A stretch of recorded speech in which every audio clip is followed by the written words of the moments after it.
እሷን አጣው ማለት በቃ እኔ ወንድማችሁ አጣችሁኝ ማለት ነው። እሷ ሄደችብኝ ማለት በህይወት እንደሌለው የሚሰማ።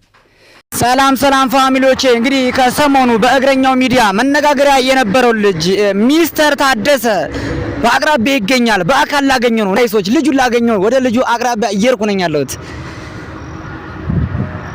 ሰላም እንዴት ነህ? ሰላም ነው? ደህና ነህ?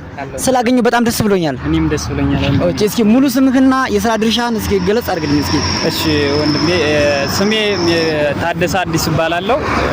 የሥራ ድርሻዬ ደግሞ መምህር ነበር የምሰራ የነበረ። አሁን ላይ ግን የመምህርነት ስራ አቁሜ ቤት ላይ ነው የምውለውና ያው የነንም ደግሞ የኢትዮጵያ ማህበረሰብ ታውቃላችሁ በፍቅር ጉዳይ እንደሆነ ፍቅር ብዙ መስዋዕቶችን ያስከፍላልና ለፍቅር ስር ብዙ መስዋዕት ከፍያለሁ።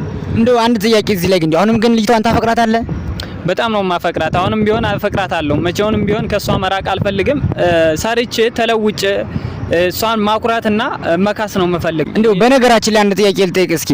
አሁን የኢትዮጵያ ማህበረሰብ ያንተን ጉዳትህን ስብራትህን አይቶ የምትወዳትን ፍቅረኛን ወደ አንተ አምጥቶ እስከዛው ድረስ ደግሞ ላንተ በቃ አሪፍ የሆነ ስራ ቢያስጀምርህ የመስራት ሞራልህ ምን ያክል ነው? እስኪ እኔ ለመስራት አሁን በጣም ካለኝ ተነሳሽነት በጣም ምርጥ ተነሳሽነት አለኝ ከውስጤ። በጣም ለመስራት ፈልጋለሁ።